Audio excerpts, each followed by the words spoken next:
तो आज मैं जा रहा हूँ एक ऐसे देश में जिसको land of the thunder dragon भी कहा जाता है। तो 2000 रुपए की टिकट काटकर बेंगलुरु से हावड़ा एक्सप्रेस में बैठकर ऑफिस का काम करते करते मैं लगभग 40 घंटे का सफर तय करके निकल पड़ा अलीपुरद्वार के लिए, जहाँ से भूटान काफी ज्यादा पास में है। और ये 30 घंटे का सफर काफी जबरदस्त था। चारों तरफ हरी भरी हरियाली बेहद खूबसूरत थी। और फिर फाइनली 2 दिन का सफर के बाद मैं पहुंच गया भूटान के एक शहर फ्यूनसिलिंग सिटी में। और अलीपुरद्वार पहुंचने के बाद आपको सबसे पहले करना होगा इमिग्रेशन क्लियर, और फिर क्या, वेलकम टू भूटान। फ्यूनसिलिंग भूटान का एक प्रमुख शहर है जो भारत के पश्चिम बंगाल राज्य के जयगांव में स्थित है।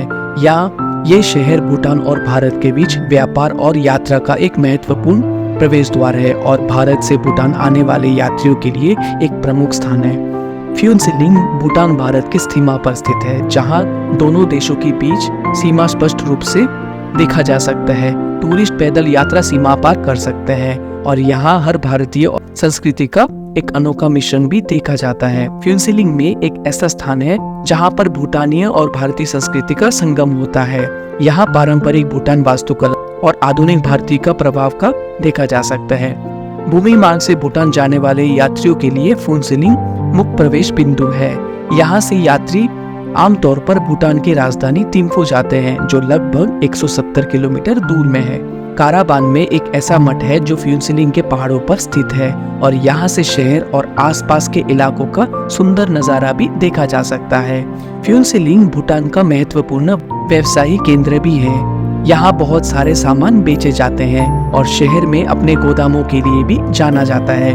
और भूटान अपने लैंडस्केप्स के लिए भी जाना जाता है और यहाँ से सड़कें भी बेहद साफ सुथरे हैं।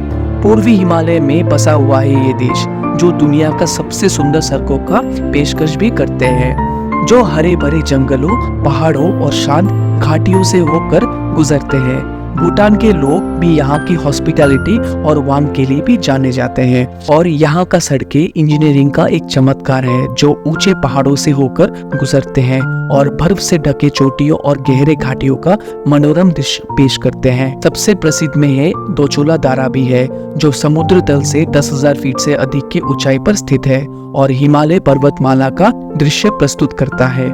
भूटान के सड़कें अक्सर देवदार और घने जंगलों से होकर गुजरते हैं। अक्सर रास्ते में विदेशी जीव और पक्षी दिखाई देते हैं।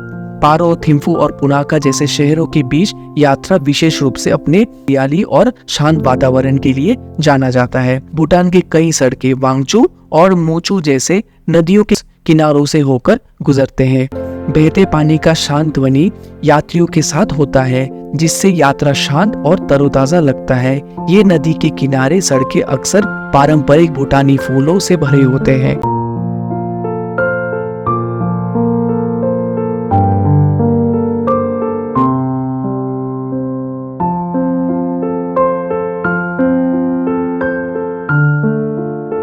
भूटान के अधिक सुदूर हिस्से जैसे बुमाथांग यहाँ घाटी के और जाने वाले सड़कें एक अलग तरह का सुंदरता प्रदान करते हैं। ये ग्रामीण रास्ते अलग अलग गांवों, खेतों पर बसे शांतिपूर्ण जगह से होकर गुजरते हैं। रोमांच पसंद करने वालों के लिए भूटान की सड़कों पर ड्राइविंग या बाइक चलाने का रोमांच का मजा अलग ही होता है। खासकर पहाड़ों के मोड़ अक्सर खड़े और घुमावदार होते हैं, जो देश के उबड़ खाबड़ इलाकों को एक्सप्लोर करने वालों के लिए अलग ही रोमांच पैदा करता है। उदाहरण के लिए थिम्फू से पारो तक का ड्राइव रोलर कोस्टर जैसा सफर प्रदान करता है। भूटानी लोग अपने अतिथि और मित्रता के गहरे व्यवहार के लिए जाने जाते हैं। भूटान आने वाले पर्यटक अक्सर बताते हैं कि स्थानीय लोग उनका कैसे स्वागत करते हैं, मुस्कुराते हैं और मुफ्त में सहायता करते हैं। चाहे आप थिम्फू जैसे वेस्ट शहर में जाएं या फिर आप कोई दूर दराज गाँव में भी जाएं, भूटानी लोग हमेशा यात्रियों के लिए अपने संस्कृति परंपरा को चर्चा करने के लिए उत्सुक रहते हैं। भूटान अपने सफलता को सिर्फ आर्थिक विकास से नहीं बल्कि अपने नागरिक के खुशहाली से मापते हैं। ये चीज भूटानी लोगों के रोजमर्रा के जीवन में झलकता है, जो भौतिक संपदा से ज्यादा संस्कृति को प्राथमिकता देते हैं। टेक्नोलॉजी के आगमन के बावजूद भूटानी अपने परंपरा और रीति रिवाजों को रखने में कामयाब रहे हैं। ग्रामीण क्षेत्रों में बहुत से लोग अभी भी पारंपरिक पुरुषों और महिला के लिए पहनते हैं, जिनमें जटिल लकड़ी के नक्शे और धार्मिक प्रतीक होते हैं। भूटानी त्योहार जैसे याचुत्स, जहाँ पे नाच गाना और एक साथ लोग खुशी मनाते हैं, और देवी देवताओं को खुश करने के लिए भूटान हर प्रकार के जाति समूहों का घर है, जिनमें से प्रत्येक का अपना रीति रिवाज, बोलियां और जीवन शैली है।